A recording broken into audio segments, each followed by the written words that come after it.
Hi guys, അപ്പോൾ എല്ലാ കൂട്ടുകാർക്കും പുതിയൊരു വീഡിയോയിലേക്ക് സ്വാഗതം. അപ്പോൾ ഇന്നത്തെ വീഡിയോയിൽ നമ്മൾ നോക്കാനായിട്ട് പോകുന്നത് ഷവോമി ചൈനയിൽ അവർ Redmi K50 gaming edition smart phone launch ചെയ്ത് കഴിഞ്ഞിട്ടുണ്ട്. മെഴ്സിഡസ് എന്ന് പറയുന്ന ബ്രാൻഡുമായിട്ടുള്ള കൊളാബ് വഴിയിട്ടാണ് ഈ ഒരു സ്മാർട്ട് ഫോൺ പുറത്തിറക്കിയിട്ടുള്ളത് ചൈനയിൽ. അപ്പോൾ ഇന്ത്യയിലേക്ക് ഈ ഒരു സെയിം സ്മാർട്ട് ഫോൺ തന്നെയാണ് പോക്കോ F4 GT എന്ന പേരിൽ കൊണ്ടുവരാനായിട്ട് പോകുന്നത്. അതുകൊണ്ട് തന്നെ ഇന്നത്തെ വീഡിയോയിലൂടെ നമ്മൾ ഈ ഒരു സ്മാർട്ട് ഫോണിൻ്റെ ഫസ്റ്റ് ഇംപ്രഷൻ, അതായത് എൻ്റെ പേഴ്സണൽ ഓഫ് വ്യൂവും അതോടൊപ്പം ഇതിൻ്റെ കുറച്ച് സ്പെസിഫിക്കേഷൻസുമാണ് നോക്കുന്നത്. ഇത് വളരെയധികം ഷോർട്ടായിട്ടുള്ളൊരു വീഡിയോ ആണ്. അതുകൊണ്ട് നിങ്ങൾക്ക് ഈ ഒരു വീഡിയോ തൃപ്തിപ്പെടില്ല എന്നറിയാം. അതുകൊണ്ട് തന്നെ ഇതിൻ്റെ ഒരു ഡീറ്റെയിൽഡ് റിവ്യൂ ചാനലിൽ വരുന്നുണ്ട്.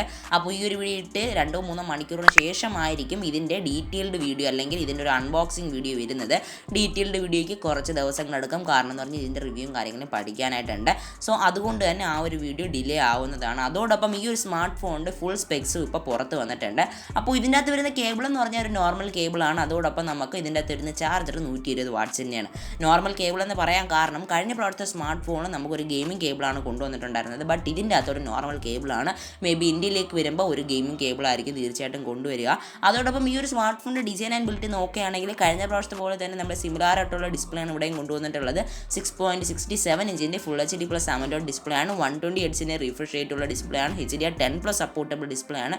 ഗെയിമേഴ്സിനൊക്കെ ഒരുപാടധികം ഇഷ്ടപ്പെടുന്ന ഒരു ഡിസ്പ്ലേ ആണ്. അതോടൊപ്പം ഇതിൻ്റെ ക്യാമറ നോക്കുകയാണെങ്കിൽ 64 മെഗാപിക്സലിൻ്റെ റിയർ ക്യാമറയും 8 മെഗാപിക്സലിൻ്റെ അൾട്രാ വൈഡ് ക്യാമറയും 2 മെഗാപിക്സലിൻ്റെ മാക്രോ ക്യാമറയും കൂടി കൊടുത്തിട്ടുണ്ട്. സോ ഒരു ഗെയിമിംഗ് സ്മാർട്ട് ഫോൺ ആയിട്ടും കമ്പനി മാക്സിമം ഇതിൻ്റെ അകത്ത് ക്യാമറയും കൂടെ നല്ലതാക്കാനായിട്ട് ശ്രമിച്ചിട്ടുണ്ട്. അതും വളരെ നല്ല കാര്യം തന്നെയാണ്. ഗെയിമേഴ്സിനൊക്കെ ഒരുപാടധികം ഇഷ്ടപ്പെടുന്ന ഒരു ക്യാമറ ഫീച്ചറും കൂടിയാണ്. അതോടൊപ്പം നിങ്ങൾക്ക് ലൈവ് സ്ട്രീമും കാര്യങ്ങളൊക്കെ ചെയ്യാൻ വേണ്ടിയിട്ട് തന്നെ ഈ ഒരു സ്മാർട്ട് ഫോണിനകത്ത് കമ്പനി 20 മെഗാപിക്സലിൻ്റെ ക്യാമറയും കൂടെ ഫ്രണ്ടിലായിട്ട് ഇൻക്ലൂഡ് ചെയ്തിട്ടുണ്ട്. അതും വളരെ നല്ല കാര്യം തന്നെയാണ്. അപ്പോൾ ഡിസൈൻ ആൻഡ് ബിൽഡിന് ഞാൻ പറയുകയാണെങ്കിൽ ആ ഒരു സെയിം സ്മാർട്ട് ഫോണിൻ്റെ ഡിസൈൻ കോൺസെപ്റ്റാണ് ഇവിടെയും കൊണ്ടുവന്നിട്ടുള്ളത്.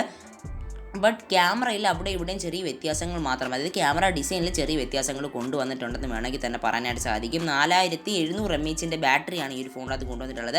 അത്യാവശ്യം നല്ല ബാറ്ററിയാണ്. ബട്ട് അതൊരു 5000 ആക്കാനായിരിക്കും കുറച്ചുകൂടി നല്ലത്. കാരണം ഇന്ത്യയിലേക്ക് വരുമ്പം അത് നമ്മുടെ കസ്റ്റമേഴ്സിന് ഇഷ്ടപ്പെടില്ല. അതുകൊണ്ട് തന്നെ അവർ ഇന്ത്യയിൽ വരുമ്പോൾ തീർച്ചയായിട്ടും ഇതിൻ്റെ ബാറ്ററിയുടെ കപ്പാസിറ്റി കുറച്ച് മാറ്റുന്നതായിരിക്കും. ആൻഡ് ഇന്നത്തെ വീഡിയോ ഇത്രയേ ഉള്ളൂ.